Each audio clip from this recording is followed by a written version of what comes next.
Hello and welcome back to another episode of the RotoWire Fantasy Soccer Podcast. My name is Andrew Laird, Senior Soccer Editor of RotoWire, joining this Thursday, November 19th, to talk about Saturday's Premier League slate.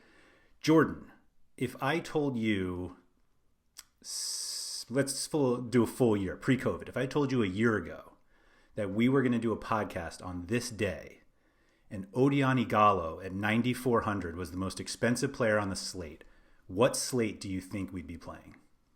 I think we'd be playing Watford versus a recently promoted side that was only playing with 9 players. Right.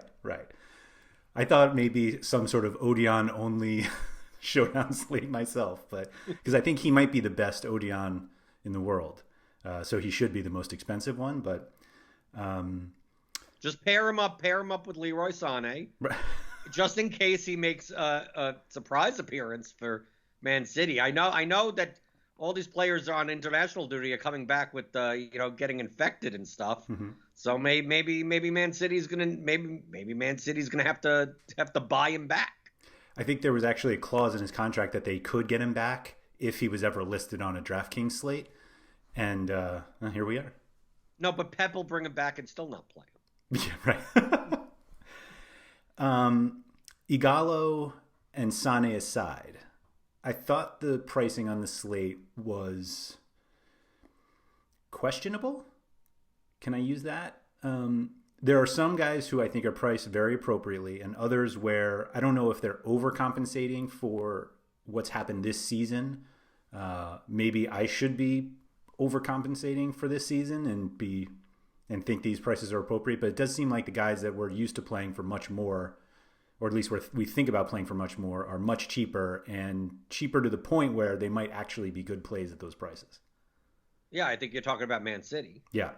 Right? I mean, looking at this slate, to go over, it's a Saturday. It's still during COVID. There's no fans in the stands. So it's 3 separate games and one long slate.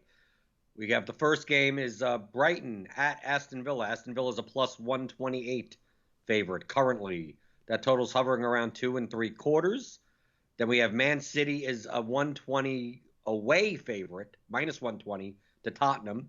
That's the highest total, hovering around 3. And the late game is West Brom at Man United. Man United is the largest favorite on the slate, minus 310, and that total's hovering close to 3, 2 3/4 or so.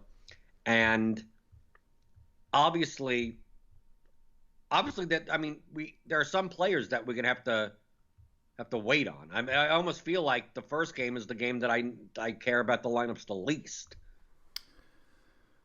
and the last game is the one where I care about the lineups the most. At least for one player. Right. Well, I think. How much? I guess you probably do want to end up with more Man United, given that they're the biggest favorite. But that lineup, I think you're gonna Bruno's obviously the top of the conversation, but beyond him, it's really only we want to see if Alex Telles plays. Right, but that's pretty much it. It's right, not okay, but it's a defender slot. If I'm sitting there with the $6,300 defender slot and he doesn't play, I'm like, what am I doing? Yeah, I guess. You guess? I think you can go without Telles and be fine.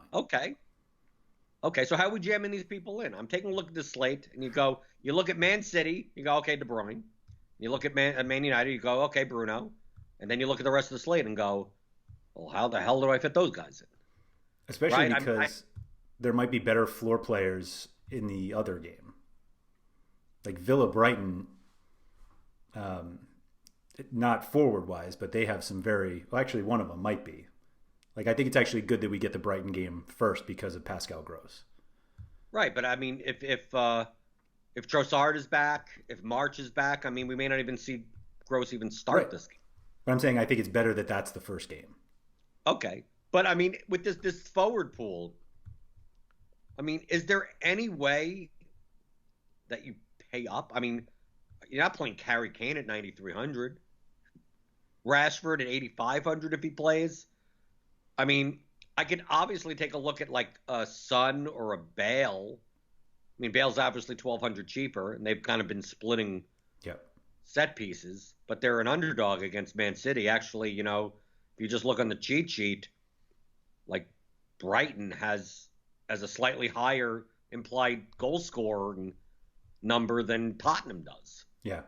So really, and how do you pay up?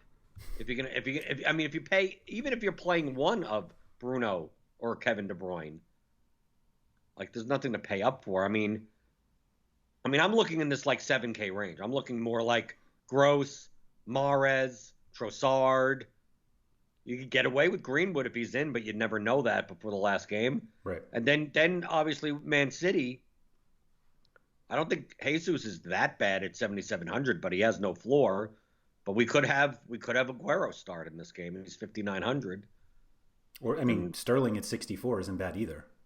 Right. Like all these guys are questionable. Yeah. Coming back from international duty, but well, Sterling didn't go. They're not all not going to start. We're not going to get a lineup with none of them. Right. I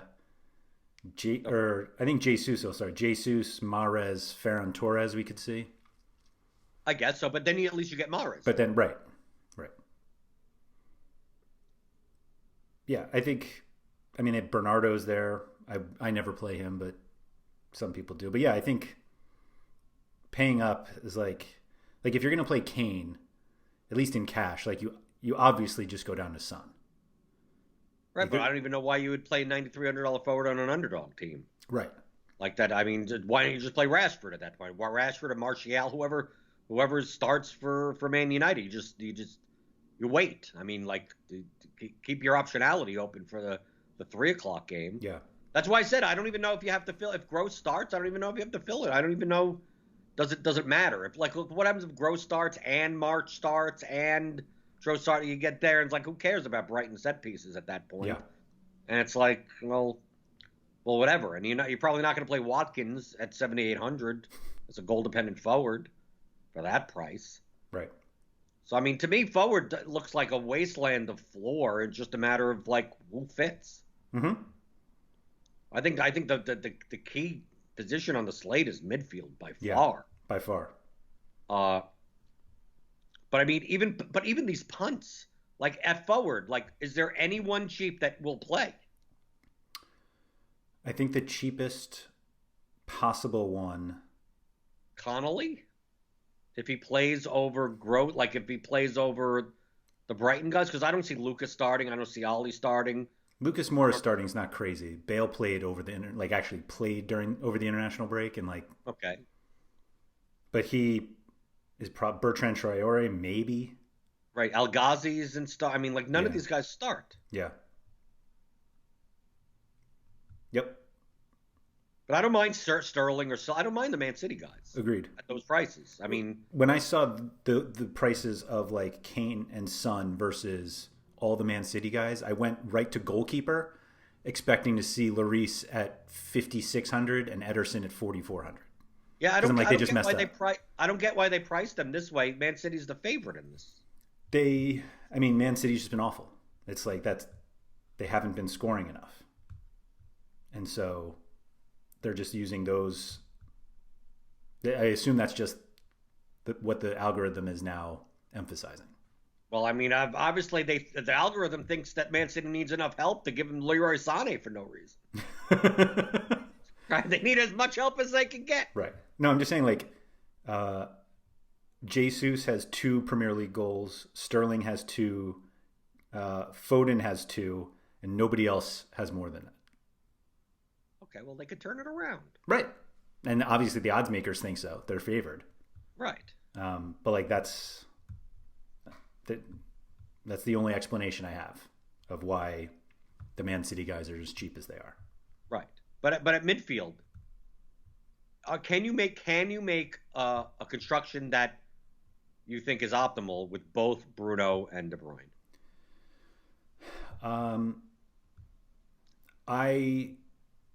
I didn't like it as much as I did with just one of them. Okay, which one would you prioritize? I found myself prioritizing Bruno because it's a significantly easier matchup.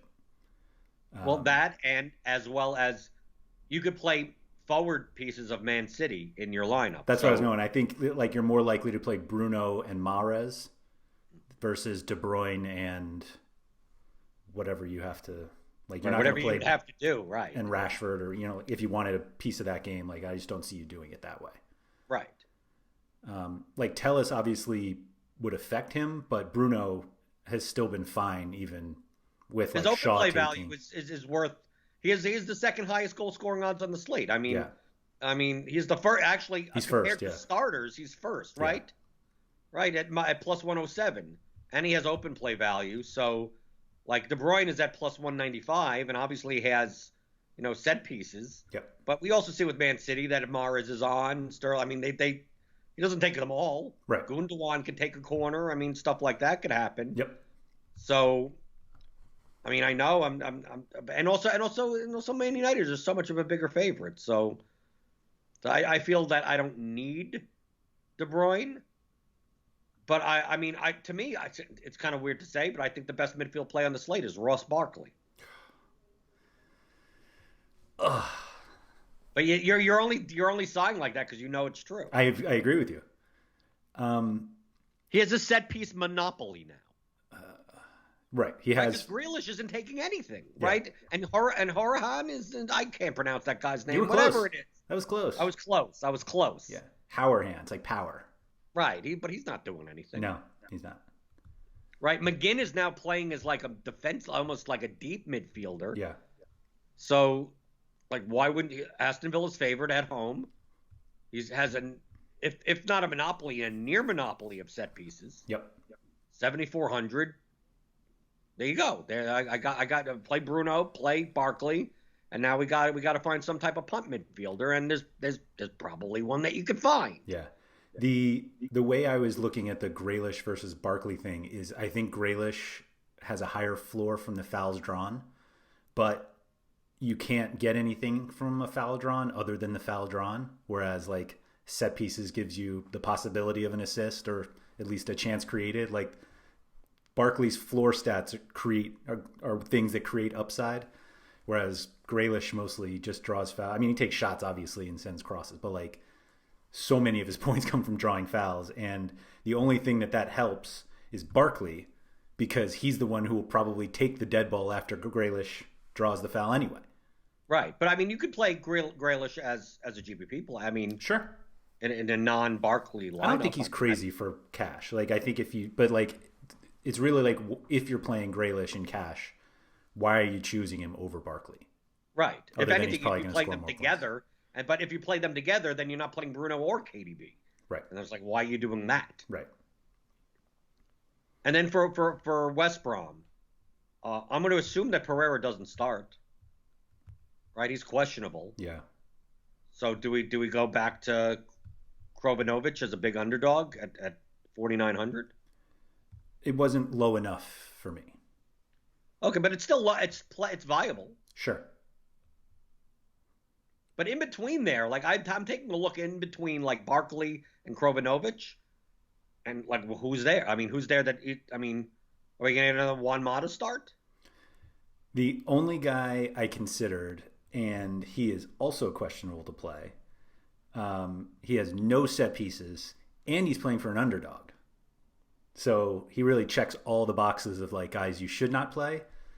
But Tanguy and Ndombele is 3,000, playing as like the central attacking midfielder for Tottenham, and that seems like a weird price to me for that. Okay, position. Yeah, but that's going all the way down. I was talking about in between the Barkley and Krovanovic. Yeah, I'm not sure there's anyone between Ndombele and Krovanovic though. Oh, okay. I mean, you could play Solly March. If we see a lineup without Gross or Trossard, I mean, what? What's wrong with March? You're not going to pay $5,900 for that, for Brighton set pieces. What's wrong? I mean, it's viable. I guess. I don't think you're making a build that has that. I don't think you could spend $5,900 in that midfield spot. I think the only way you consider March is if you're trying to play De Bruyne and Bruno, and I don't know what forward you're playing actually. Right. And Ndombele is the reason you play those two. Right. At that point, if you're going to play March at 5,900, like just take the open play value of someone like Trezeguet, at 4,600. Like, you save 1,300 and what? So do you miss on 3 corners that March takes? Right. I think Torres is fine at 55. I just don't think you're in that range. If you're playing like Bruno and Barkley, I just think you're in the cheap range. You're in a 3 defender build or a punt midfield type of build. But then once you go to these punt midfielders, like if you wanted to play Yves Bissouma, okay, like you could. If Gundogan is even in a defensive position, fine, you could play a 3,700, right? I mean, you could make a case for what do you need out of these players? I think I play Ndombele over all of them, though. Okay. If he plays. Mm-hmm. Right, because, we don't know that. I would not play him if he doesn't play. Well, yeah, obviously. But yeah, I think everyone else above him is just a very defensive player. Right, you're paying $1,000 for nothing. For right. Like why McTominay? Oh, like what? Why do I need to pay 4,500 for that? Right. Right. I mean, if you're going to do that, you obviously just play Pogba if he starts. Right, 4,100, of course. Yeah. I don't think Lallana's crazy. I don't even think he starts. Right. I mean, just if he did, we'll know. It's the first game. Right. But you're probably taking somewhere down. You're doing something down in this punt midfield range or a third defender. Right. And defender on the slate is not all that attractive. I think there's only one. And he might not even start. Right, Tellus, and he's in the last game. Right. He might not start. If he doesn't start, if he's not back from, being, whatever, off the COVID list or whatever, Shaw's out. Like, who's going to play in that? Is Williams going to be there? I mean, they can always, throw Fosu Mensah on the wrong side or, they got guys, I guess. Literally guys. Yeah, but Fosu Mensah is 3,200. I mean, I'd like that. But you wouldn't know that. Not if you have 6,300 to fill. Yeah, but I'm saying if you prepare, right, you're right. and then you can pay 14,000 for Bruno. Right. But now you see why I'd rather have the Man United lineup than anything else. I mean, if they were first, how are you fitting Tellus? I'll try. I don't know. At least I have the option. At least I could say, okay, I have that option. Yeah, I mean, I guess you would play him over Mata's the first one that I saw, but you would play him probably over the midfielders in that range. But then you still have to find 2 defenders to play anyway. Right. Are the Tottenham defenders worth playing at the 5K in an underdog position?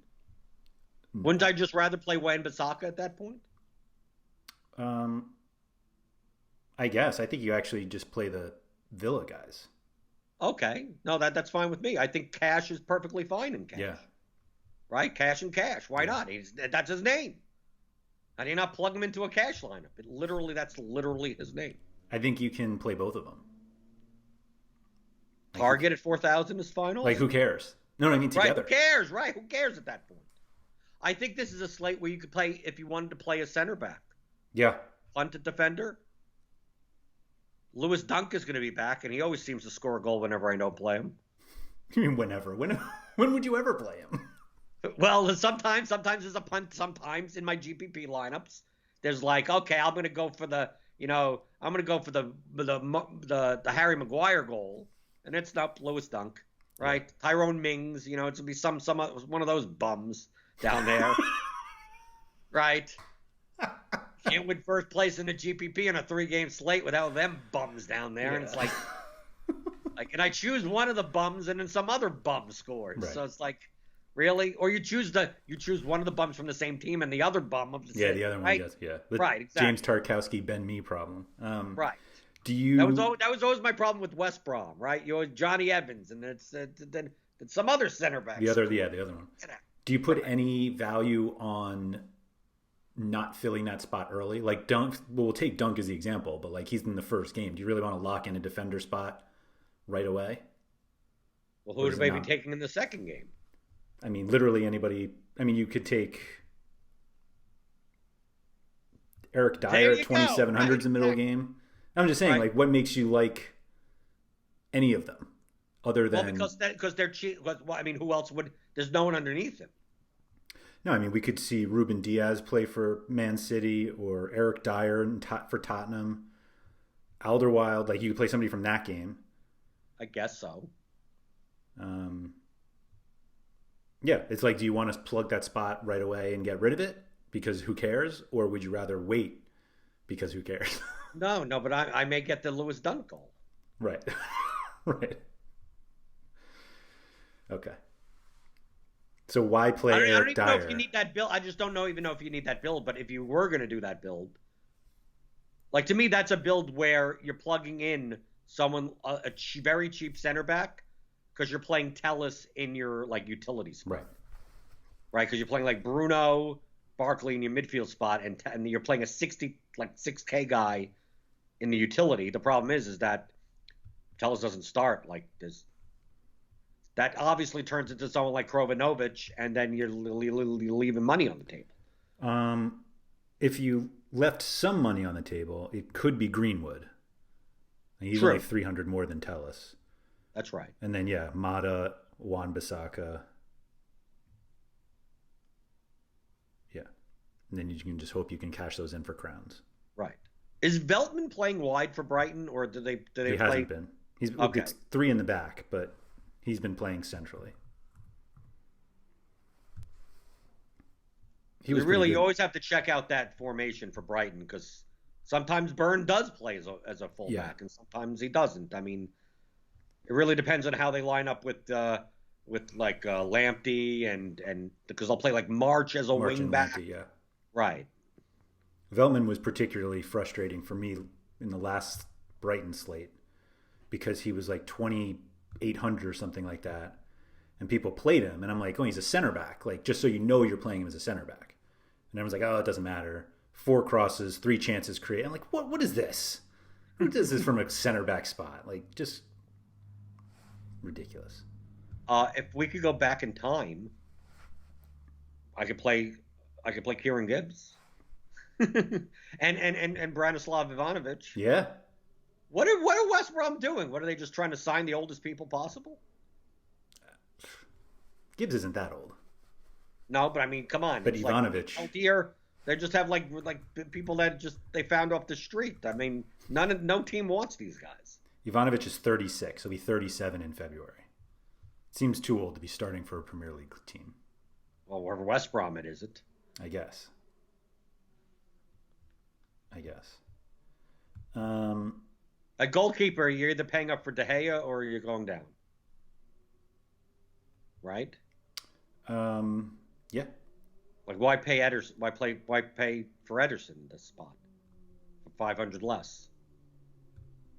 Yeah, Martinez is like, what is he, 500 more than Matt Ryan? Yeah, 500, which, like, I don't know why you... I think Lloris is going to be the popular one. I think people will play him over Johnstone.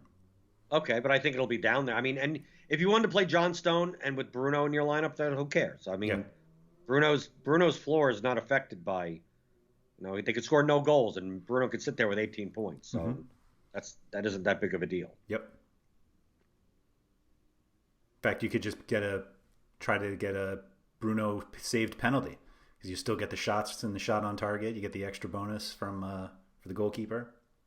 No, I want that and then a rebound goal. Yeah, but then he gives up a goal. Then you lose out on the clean sheet. Yeah, do I really think that Ederson and Lloris are keeping a clean sheet? No. I don't know. Does it matter? I mean, it's obviously going to be Emiliano Martinez putting up a 25 burger. Because why would anybody play him? And yeah, simple as that. Right. It's whatever goal could. You've been better at goalkeeper this year, right? I think my last Champions League one had like -6, but other than that, it's been okay. Well, in EPL, you have only had like 6 goalkeepers to choose from, right. So it's hard to get it wrong. Yeah. When you got 12 to choose from, then you get it. Then you could get it wrong. I touted Mendy before the international break. And I was like, this is the slate you pay up for goalkeeper, and here's why. And this is why it makes sense and why it'll work. And of course, he gave up a goal in the 9th minute. First goal he had given up against Chelsea to Sheffield United. And he scored like 7 points for 5,900. Yeah, but that was still fine, that slate. I had Mendy also, and I was fine. Yeah. It was fine.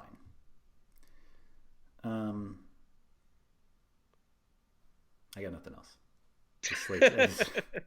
Right, but what else can we talk about? I mean, we're not getting these 5-game slate, like these slates where there's so much more to talk about, where people looking at this podcast length and go, oh, like 27 minutes? Like, didn't this used to be like 50? It's like, well, tell this virus to get the hell out of here so we could have actual slates on Saturdays. Right. I actually don't wear a mask to stop COVID specifically. I just do it so that the Premier League can go back to 6 games at once at 10 a.m. on Saturday. No, I wear the mask over my eyes so I don't have to watch these games. Yeah. Like I said, there's always college football. Yeah, but come on. Should I play college football, or do I want to roster Chalk Ross Barkley? No. Yeah. Like that. I want to roster Chalk Ross Barkley. That gets me 8 points for no reason. I mean, what's more 2020 than Ross Barkley being the first guy in our lineup on a slate with Man City, Man United, and Tottenham?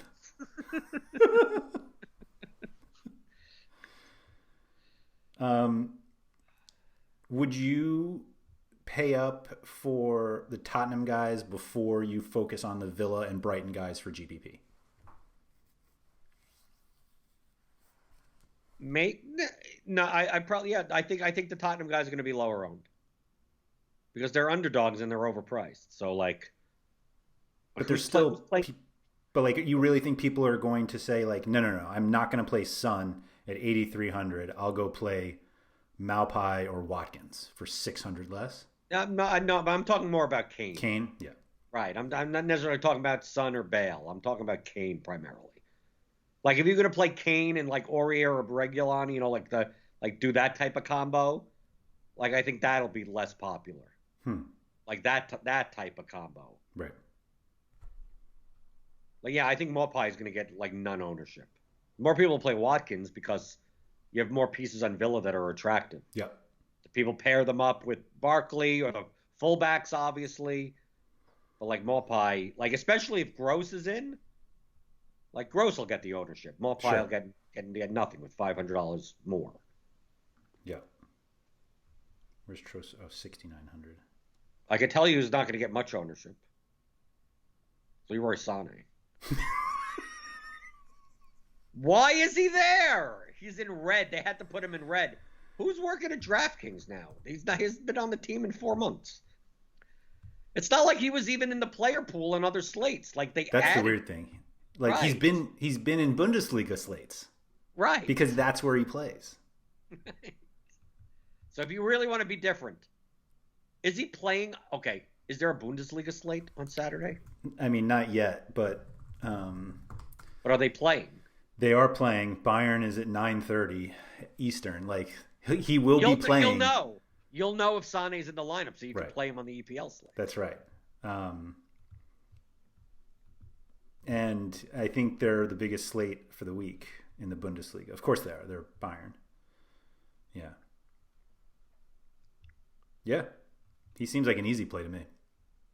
Right. It's just that, obviously, you're not going to get any points on this slate for Right. Other than the 0 points, he's a lock and load to me. But it'll be a low own for someone that is actually playing on Saturday. For a huge favorite. He's a huge favorite. 7,000, Leroy Sané. They had to make him in red. That's how bad they screwed up. They had to put him in red. And the notice on top. Right. Please check your lineups. Anybody has any follow-up for Jordan, you can find him on Twitter at BlenderHead. That's BlenderHD. I'm at RotoWire Andrew. You can also find me in the RotoWire Discord, which is open for all subscribers. Just go to rotowire.com/chat to join. If you are watching this on YouTube and have enjoyed it, then if you could just hit the like button below, and feel free to subscribe if you're looking for more content from us. And if you're listening to the audio version of this podcast, if you could just rate and review it wherever you listen. So, Jordan, thank you for that, and good luck this weekend.